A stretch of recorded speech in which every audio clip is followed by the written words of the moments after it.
Selamat datang semuanya yang sangat berbahagia. Saat ini kita akan kembali lagi diperlihatkan dengan Xiao Yan yang pada saat ini terus-menerus melakukan perjalanan menuju ke kehampaan utara.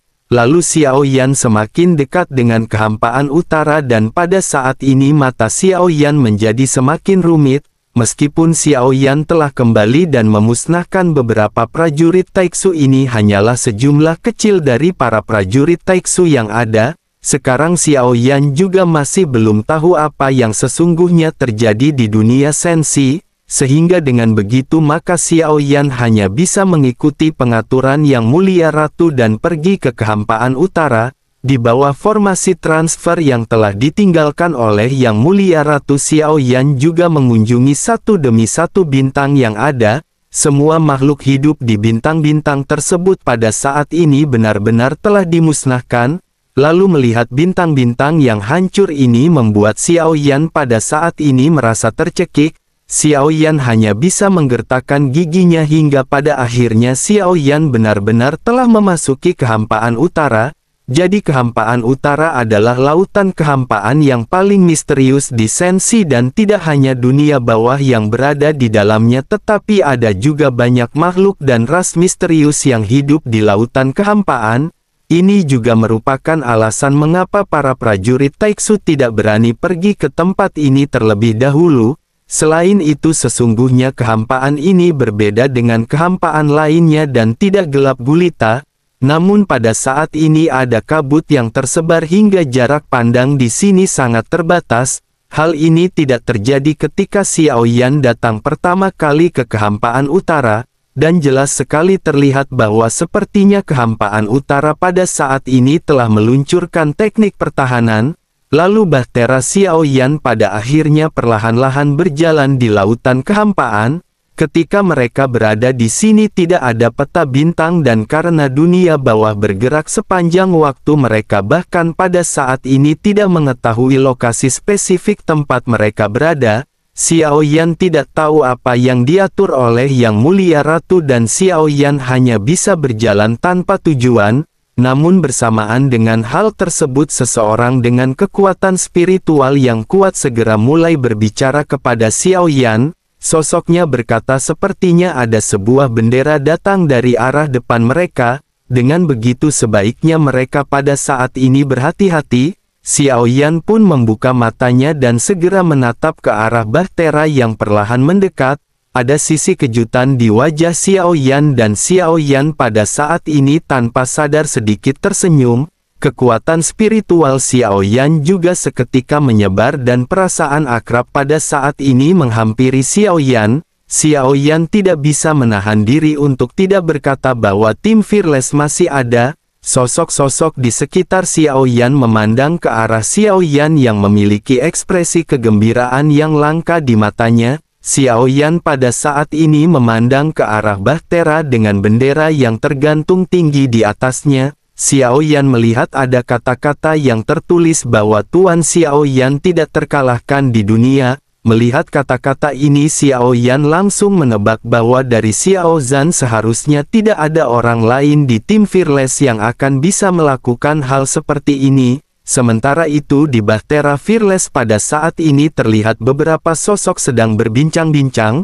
Xiao Zhan juga berada di salah satu di antara mereka. Xiao Yan tampak bolak-balik sambil bergumam bahwa sangat membosankan hidup tanpa tuan muda Xiao Yan. Melihat Xiao Zhan, Nan Erming pada ini segera berkata, bisakah Xiao Yan berjalan-jalan di sekitar Bahtera? Dirinya telah berjalan sekitar 10.000 kali. Xiao Zhan mengabaikan Nan Erming dan pada saat ini sedikit mencubit dagunya. Sosoknya tampak berpikir sebelum akhirnya mendongak menatap ke arah bendera. Xiao Zhan berkata bahwa Yang Mulia Ratu meminta mereka menunggu di sini. Mereka telah menunggu lama dan mungkinkah Tuan Xiao Yan tidak bisa menemukan mereka? Bagaimana jika mereka pada saat ini memperbesar benderanya?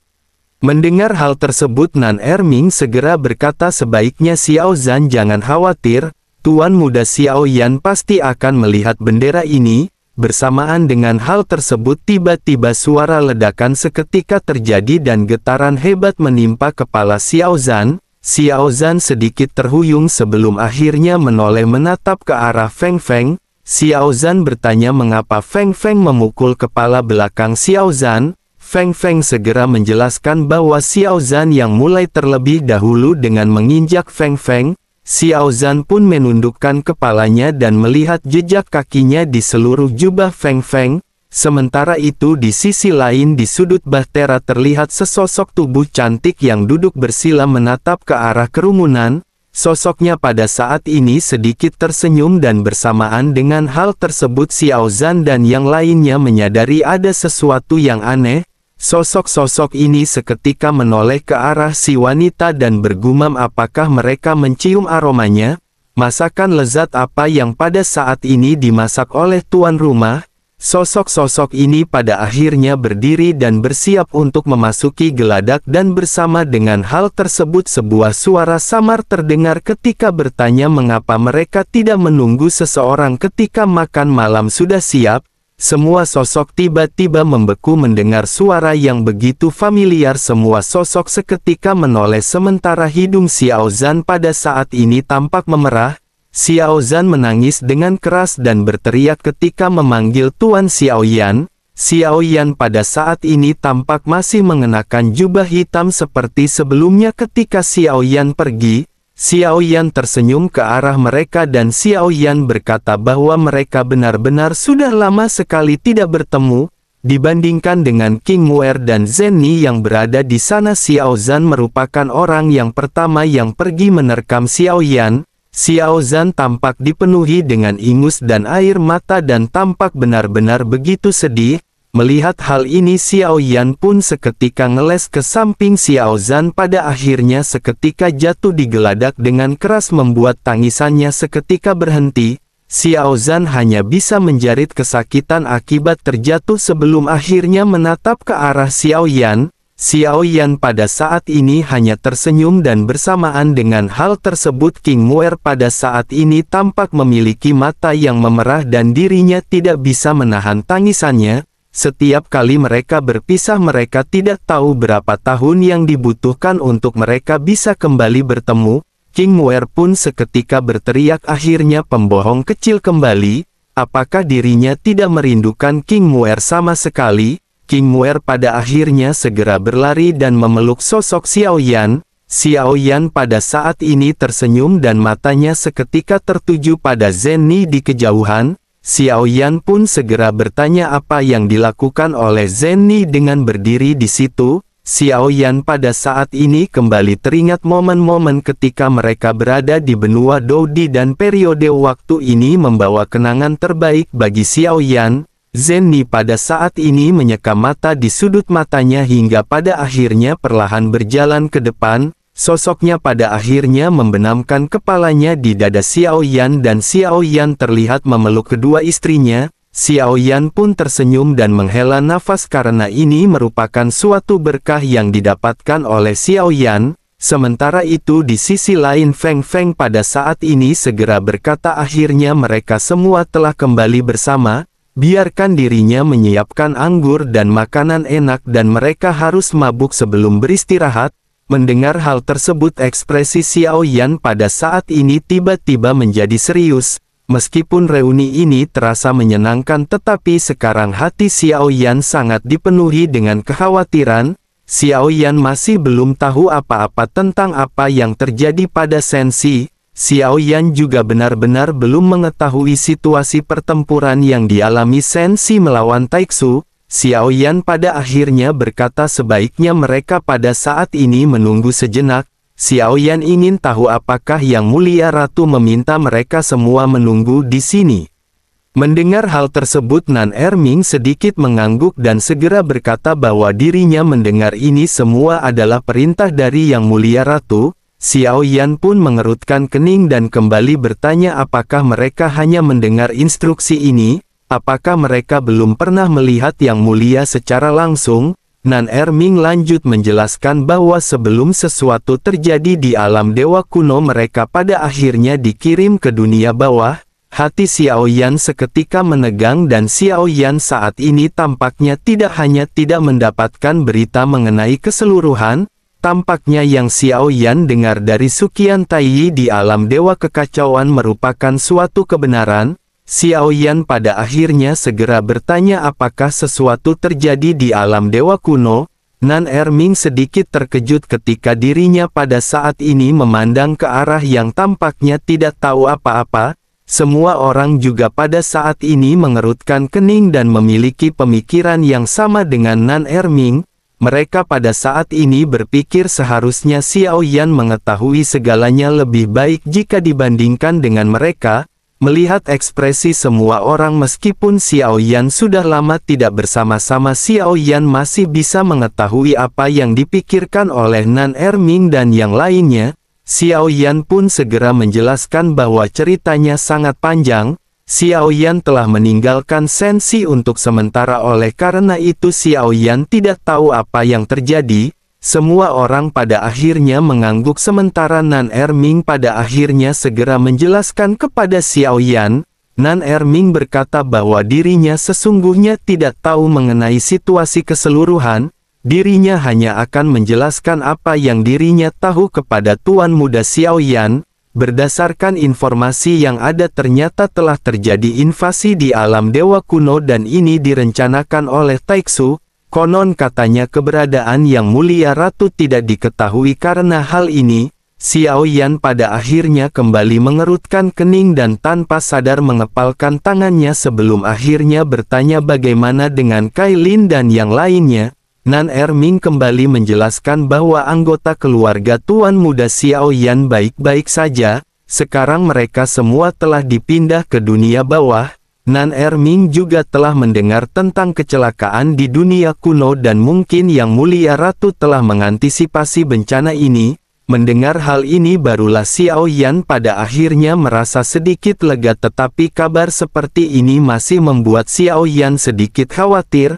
Xiao Yan pada akhirnya segera berkata tanpa penundaan lebih lanjut sebaiknya mereka pergi ke dunia bawah. Kondisi Yang Mulia Ratu masih belum diketahui dan semuanya tidak lagi dapat ditunda.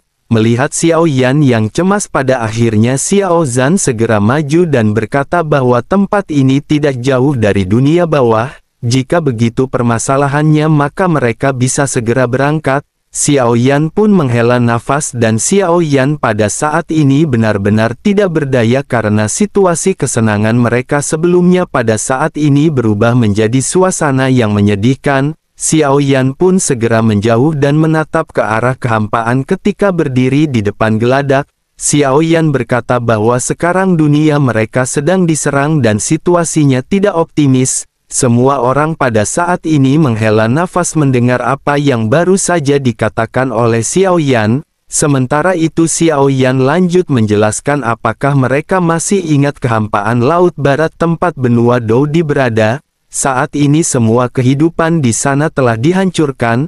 Semua bintang serta ruang angkasa telah dimusnahkan oleh Taiksu. Mereka benar-benar telah mengubah bintang-bintang ini menjadi sampah dunia. Taiksu memanfaatkan sumber daya Sensi untuk digunakan di dalam pertempuran. Semua orang pada saat ini hanya bisa terdiam mendengar apa yang dikatakan oleh Xiao Yan. Sementara itu Xiao Yan menghela nafas sebelum akhirnya Xiao Yan sedikit menoleh dan Xiao Yan sedikit terkejut. Entah kapan sesosok tubuh berdiri tidak jauh dari Xiao Yan dan begitu Xiao Yan melihat sosok tersebut Xiao Yan bergumam mungkinkah ini? Sosok tersebut segera berkata kepada Xiao Yan apakah Xiao Yan sudah melupakannya setelah lama mereka tidak bertemu. Sosok ini pun seketika berbalik dan Xiao Yan seketika menyadari sosok tersebut. Awalnya Xiao Yan tidak mengenali sosok ini tetapi ketika kekuatan spiritual Xiao Yan menyapu secara alami tidak akan ada tempat baginya untuk bersembunyi. Xiao Yan pun seketika berteriak ternyata ini adalah Xia Zhenghui. Xia Zhenghui pun tertawa dan berkata bahwa dirinya pada saat ini benar-benar merindukan Tuan Xiao Yan. Xiao Yan sedikit tertegun melihat penampilan Xia Zhenghui yang pada saat ini tampak begitu menawan. Dibandingkan dengan jubah hitam Xiao Yan yang tidak berubah selama ribuan tahun, Xia Zhenghui tampak mengenakan hiasan kepala anting-anting kalung dan semuanya terbuat dari emas. Hal ini benar-benar meningkatkan temperamen dan penampilan dari Xia Zhenghui. Bisa dibilang dirinya memiliki ketertarikan yang sangat fatal bagi wanita, apalagi ketika dirinya tersenyum, matanya yang cerah benar-benar sungguh memikat. Namun bukan ini yang pada akhirnya mengejutkan Xiao Yan, karena Xiao Yan merasakan adanya kekuatan tekanan yang kuat dari jiwa Xia Zhenghui.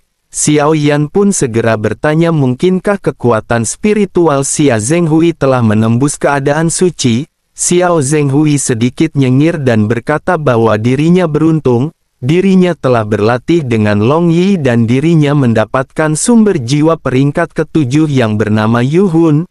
Ini bisa mampu mengendalikan jiwa orang-orang mati dan mengendalikan jiwa mereka. Xiao Yan pada saat ini merasa bangga dengan peningkatan Xia Zhenghui karena kekuatan di tingkat ini benar-benar tidak akan ada bandingannya. Dengan kekuatan spiritual Xia Zhenghui pada saat ini dirinya benar-benar akan bisa memiliki kekuatan kontrol yang kuat. Xiao Yan pada akhirnya menghela nafas dan berkata bahwa memiliki kekuatan jiwa keadaan suci jika tidak diberkati dengan teknik segel itu dapat dikatakan akan membuang-buang sumber daya. Xiao Yan pun melambaikan lengan bajunya dan segera berkata bahwa Xiao Yan akan memberikan Gou Yan seorang murid. Tubuh bulat Gou Yan pada saat ini terlempar ke geladak sebelum akhirnya ngoceh-ngoceh di hadapan Xiao Yan. Gou Yan berkata sebaiknya Xiao Yan jangan membuang sampah ke arah Gou Yan. Mata Xiao Yan tiba-tiba berubah menjadi dingin. Xiao Yan pun mengangkat telapak tangannya dan berkata bahwa tidak bermasalah jika Gou Yan tidak mau. Gou Yan terkejut melihat gerakan Xiao Yan dan Gou Yan pada saat ini merasa sangat khawatir. Jika dirinya menolak sepertinya dirinya benar-benar akan segera dikirim ke dalam peti mati yang gelap. Gou Yan pun berkata bahwa dirinya tidak mengatakan bahwa dirinya tidak mau. Gou Yan pun seketika menatap ke arah Xia Zhenghui dan meminta Xia Zhenghui untuk bersujud. Melihat bola mata aneh di depannya yang meminta Xia Zhenghui untuk berlutut jika Xiao Yan tidak ada di sana, Xia Zhenghui benar-benar tidak ingin melakukan hal ini. Dengan sedikit ragu pada akhirnya Xia Zhenghui seketika membungkuk ke arah Gou Yan. Sementara itu Gou Yan segera berkata bahwa dirinya akan mengajarinya teknik segel. Cahaya biru seketika menyebar dari mata Gou Yan menutupi Xia Zhenghui. Simbol misterius seketika jatuh di antara alis Xia Zhenghui. Mata Xia Zhenghui tiba-tiba bersinar terang dan dirinya memutuskan untuk duduk bersila. Xia Zhenghui mulai memahami dengan jelas lesatan segel yang baru saja dikirimkan oleh Gou Yan. Melihat hal ini Xiao Zhan tampak sangat bersemangat, begitu juga dengan sosok-sosok lainnya. Xiao Zhan segera berkata bagaimana dengan mereka. Nan Erming juga berkata bahwa dirinya berpikir semua orang hanya ingin kembali ke masa lalu. Mereka semua benar-benar ingin bertarung berdampingan bersama dengan Tuan Muda Xiao Yan. Namun bakat mereka benar-benar terbatas dan mereka telah berkultivasi sejauh ini dengan semua kemampuan masing-masing. Oleh karena itu pada saat ini mereka ingin tahu apakah mereka bisa mendapatkan berkah dari Tuan Muda Xiao Yan. Xiao Yan pada saat ini sedikit terdiam dan sesungguhnya Xiao Yan merasa sangat bangga dengan kekuatan sosok-sosok ini. Mereka telah mencapai kekuatan bintang 8 Dogat. Xiao Yan pun segera berkata bahwa kekuatan memang membutuhkan bakat, tetapi tidak semua orang bisa terus bergerak maju.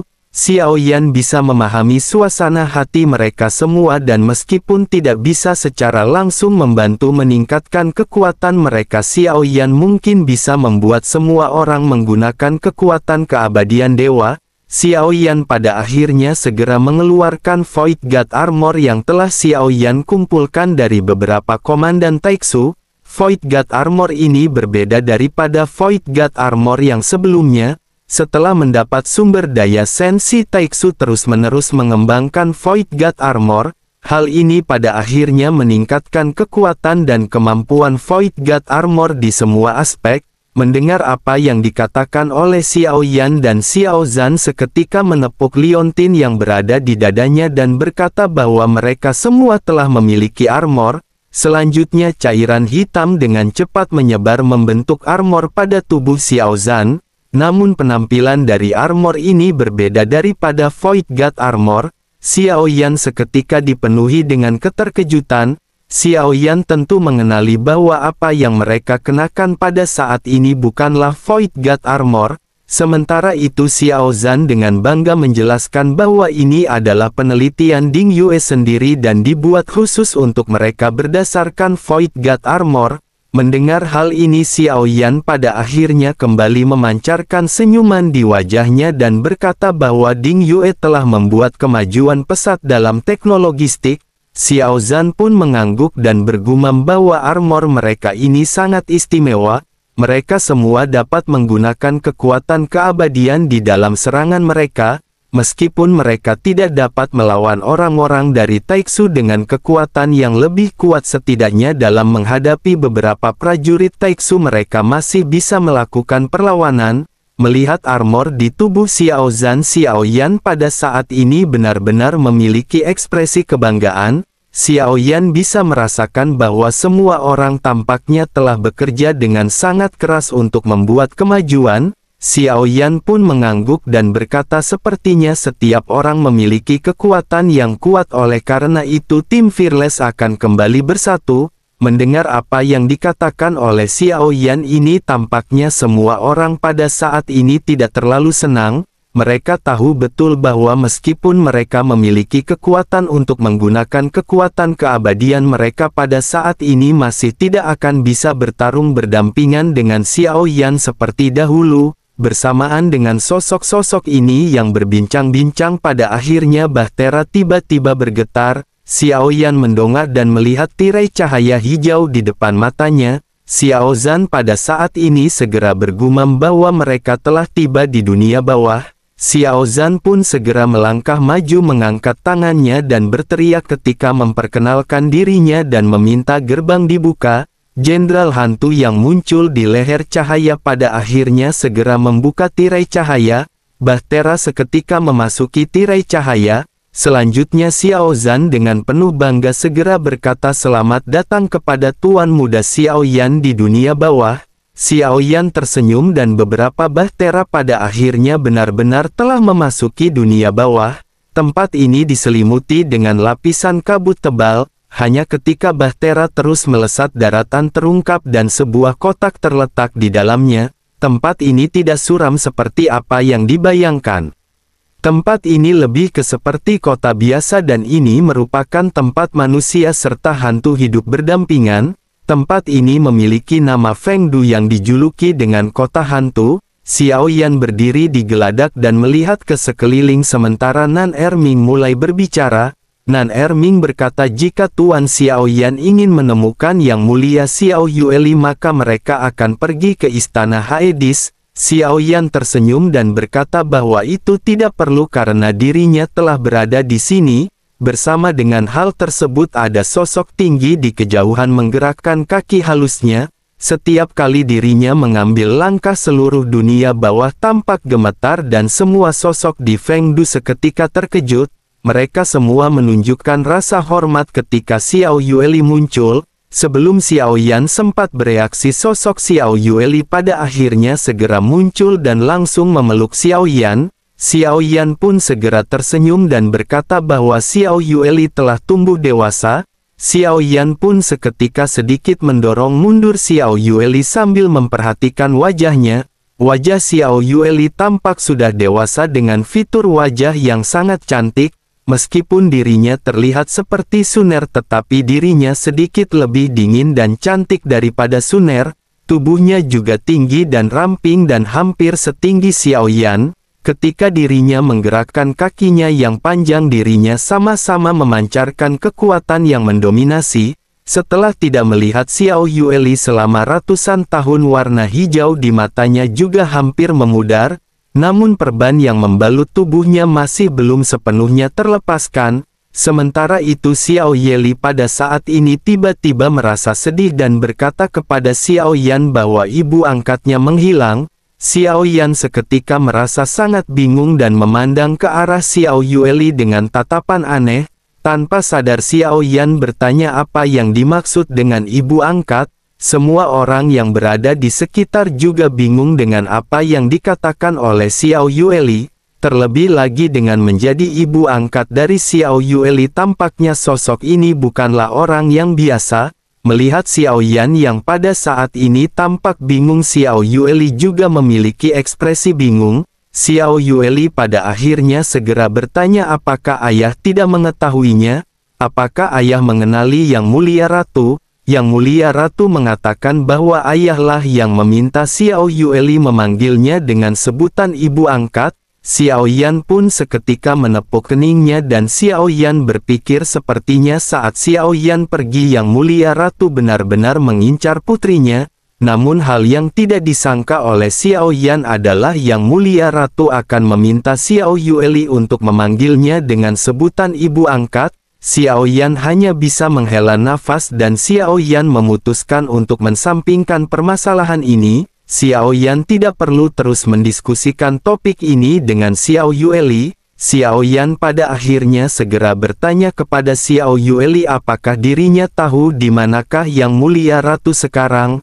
Apakah masih belum ada kabar sama sekali dari Yang Mulia Ratu? Xiao Yueli pun segera menjelaskan bahwa terakhir kali Ratu muncul adalah di kehampaan timur. Sekarang kehampaan timur adalah medan perang utama invasi Taixu. Alasan mengapa mereka belum pindah adalah karena Yang Mulia Ratu telah memberitahu mereka bahwa mereka harus menunggu ayah.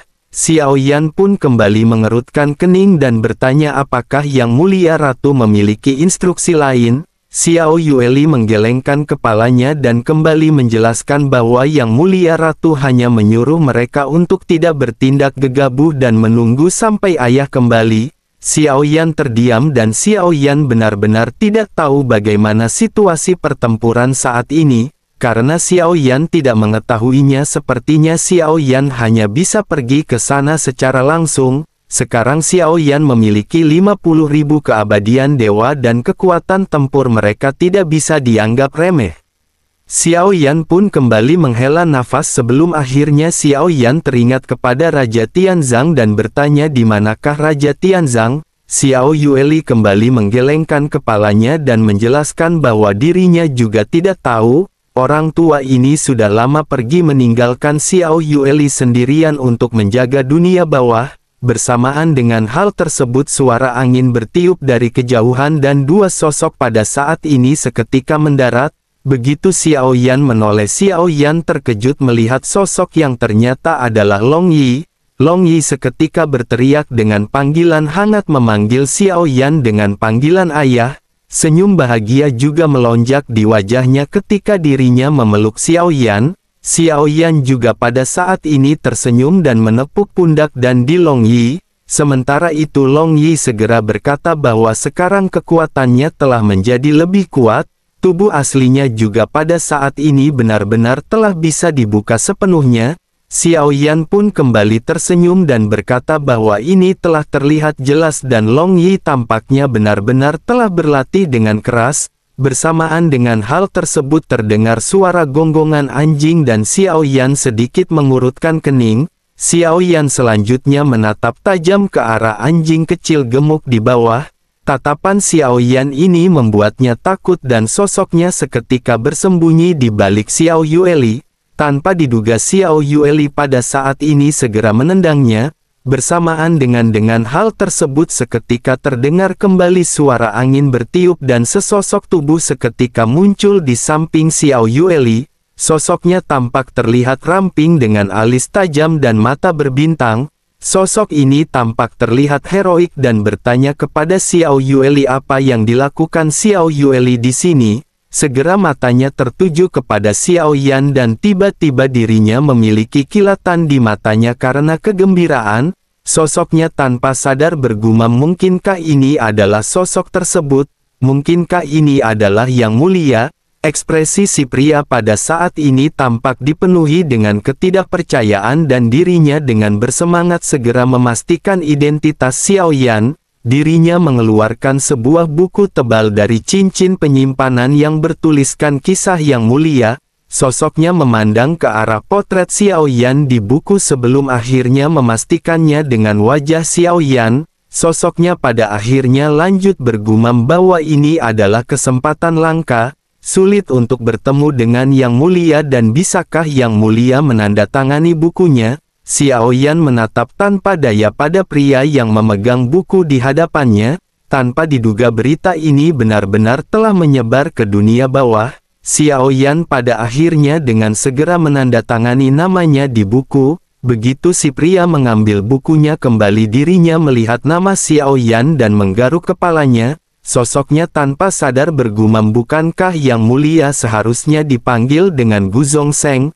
Mendengar hal tersebut, Xiao Yueli dengan sedikit marah segera berkata bahwa ini adalah ayah Xiao Yueli. Meskipun dirinya bukanlah Yang Mulia tetapi dirinya adalah reinkarnasi dari Yang Mulia. Mendengar hal ini barulah pria yang disebut dengan Raja Pemutar Roda menganggukkan kepalanya. Dirinya merupakan salah satu raja di dunia bawah. Sosoknya pada akhirnya segera berkata, ternyata seperti itu. Ini sama seperti Xiao Yueli dan secara umum dapat dikatakan Tuan merupakan Yang Mulia. Xiao Yan pada saat ini sedikit menghela nafas mendengar apa yang baru saja diperbincangkan oleh kedua sosok tersebut. Sesungguhnya sama seperti Xiao Yueli, sosok ini juga telah mengalami reinkarnasi. Kekuatannya masih belum kembali ke tingkat puncaknya. Dirinya juga tampaknya telah membaca mengenai kisah Yang Mulia dan dirinya sangat mengagumi Yang Mulia. Sementara itu si pria pada saat ini sedikit terbatuk dan berkata bahwa sesungguhnya dirinya memiliki tujuan lain. Raja Tianzang memberitahunya bahwa ketika reinkarnasi Yang Mulia datang maka harus membawanya ke suatu tempat. Si pria pada saat ini membungkus bukunya dan menatap ke arah Xiao Yan dengan ekspresi serius.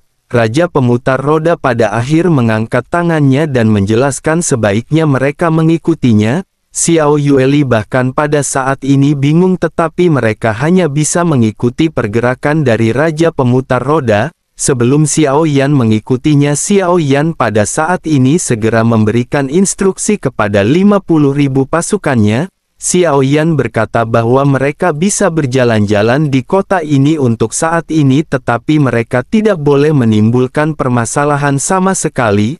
Mendengar apa yang dikatakan oleh Xiao Yan, semua orang pada saat ini mengangguk.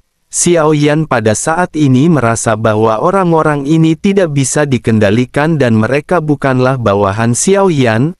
Mereka adalah rekan Xiao Yan dan Xiao Yan harus memperlakukan mereka dengan hormat.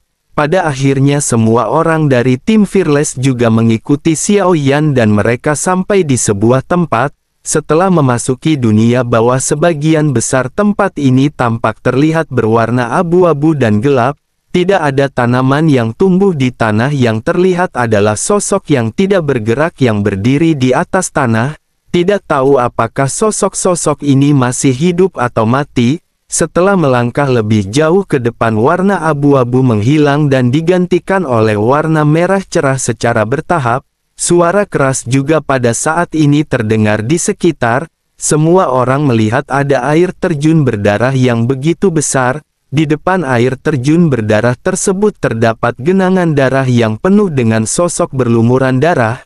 Anggota tubuh mereka juga tampak terlihat patah dan pemandangan ini sungguh menggemparkan. Di tengah-tengah kerasnya air terjun terdengar suara dentuman yang teratur dan semua orang langsung menyadarinya. Xiao Yueli dengan sedikit bingung bergumam mengapa dirinya mendengar suara detak jantung. Pada saat ini Xiao Yan yang melihat kegenangan darah di bawah juga merasakan ada hubungan yang kuat yang memenuhi seluruh tubuh Xiao Yan. Xiao Yan pun menganggukkan kepalanya dan bergumam bahwa ini benar-benar degupan jantung. Namun jantung siapakah ini? Semua orang seketika memandangi genangan darah dengan penuh keraguan. Mereka mendengarkan baik-baik suara detak jantung dengan ritme yang terus-menerus terasa stabil. Sementara itu Xiao Yan pada saat ini mendekat dan genangan darah benar-benar mulai bereaksi. Aliran darah membentuk pusaran yang langsung menuju ke dasar genangan darah. Melihat ke bawah ada jantung yang berdetak sendiri di sana tersegel dalam kristal berwarna merah darah. Xiao Yueli juga pada saat ini segera kembali bertanya jantung siapakah ini dan mengapa ada di sini. Mendengar hal tersebut Raja Pemutar Roda pada saat ini segera menjelaskan tanpa daya. Dirinya berkata bahwa dia juga sesungguhnya tidak tahu, tetapi jika tebakannya benar jantung ini seharusnya datang dari Yang Mulia di kehidupan sebelumnya.